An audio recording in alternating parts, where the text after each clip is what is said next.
அஸ்ஸலாமு அலைக்கும் வரஹ்மத்துல்லாஹி வபரகாத்து. 2008 காலகட்டம். மேற்கத்திய நாடுகளில் ஒரு டிவிடி இலவசமாக விநியோகிக்கப்படுகிறது.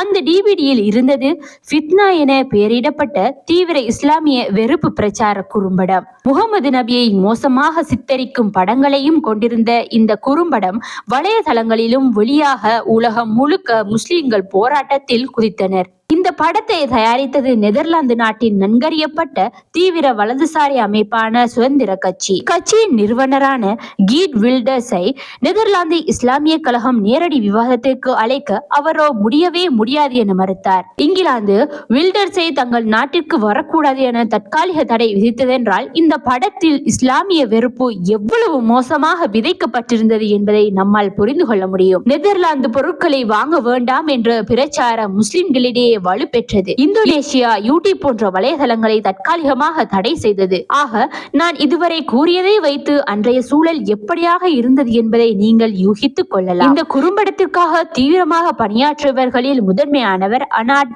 வென்தோன். சுதந்திர கட்சியின் முக்கிய உறுப்பினரான இவர் படத்தின் விநியோகஸ்தராகவும் விளம்பரதாரராகவும் செயல்பட்டார்.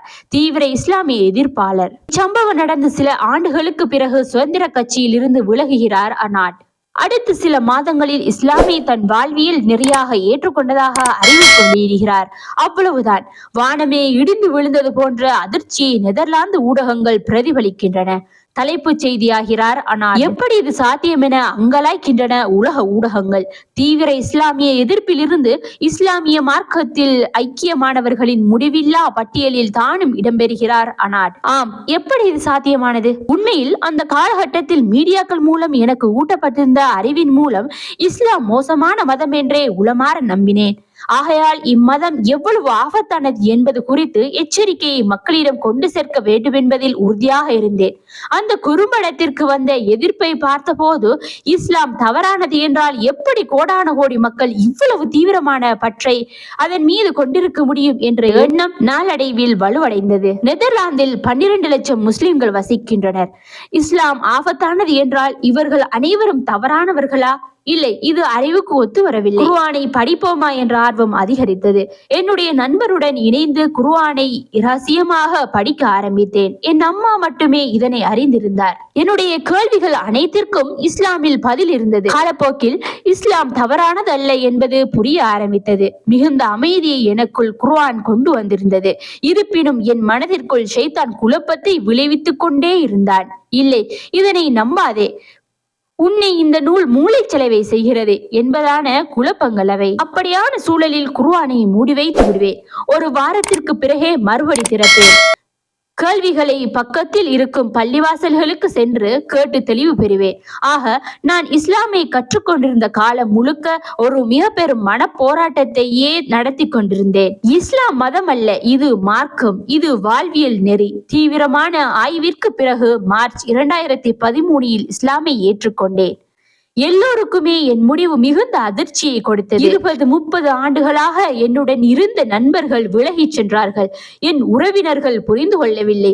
வேலை பறிபோனது. கடன் கட்ட முடியாமல் திணறினேன். மிக சோதனையான காலகட்டம் அது. தனித்து விடப்பட்டவனாக உணர்ந்தேன். இருப்பினும் இவற்றை எதிர்கொள்ளும் வலிமையை இறைவன் கொடுத்து ஒரு ஆண்டு சென்றிருக்கும். இஸ்லாம் என்னுள் சிறந்த பண்புகளை உருவாக்கி இருப்பதாக கூறி பிரிந்து சென்றவர்கள் திரும்பவும் வந்து இணைந்து கொண்டார்கள். இஸ்லாமை ஏற்பதற்கு முன்பான அறியாமை காலத்தில் இதயம் வெற்றிடமாக இருந்தது. அதனை நிரப்ப சொகுசான கார்கள், விலை உயர்ந்த கைக்கடிகாரங்கள் என்று அலைந்து கொண்டிருந்தேன். இல்லை, இவை தீர்வல்ல.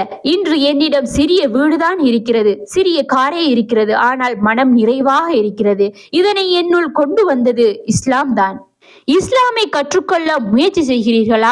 நான் செய்த தவறை நீங்களும் செய்யாதீர்கள். அரசியல்வாதிகளையோ மீடியாக்களையோ நம்பாதீர்கள். உங்களை நம்புங்கள். இஸ்லாம் குறித்து தீவிரமாக ஆய்வு செய்யுங்கள். உங்கள் சந்தேகங்களை மார்க்கமறிந்த அறிஞர்களிடமே அல்லது முஸ்லிம்களிடமோ கேட்டு தெளிவு பெறும். இறைவன் நாடினால் இஸ்லாமை ஒரு நிறைவான, அமைதியான, அறிவுக்கு ஒத்துவரும் வாழ்வியல் நெறியாக நீங்கள் காண்பீர்கள். தற்பொழுது இஸ்லாமிய அழைப்பு பணியை மேற்கொண்டு வருகிறார். ஆனால் இஸ்லாமை ஏற்றுக்கொண்டதற்கு பின்பான நன்னடத்தைகளால் கவரப்பட்ட அவருடைய மகனும் 2014 இஸ்லாமை ஏற்றுக்கொண்டார். சுப்ஹான் அல்லாஹ். எவர்கள் ஈமான் கொண்டு நல்ல அமல்கள் செய்கிறார்களோ அவர்களுடைய தீங்குகளை அவர்களை விட்டும் நிச்சயமாக நீக்கி விடுவான் அல்லாஹ். சேனலை சப்ஸ்கிரைப் செய்யாதவர்கள் சப்ஸ்கிரைப் செய்துவிட்டு லைக் பட்டனையும் அழுத்திக் கொண்டு உங்களுக்குரிய கமெண்ட்களையும் பதிவிட்டுக் கொள்ளுங்கள்.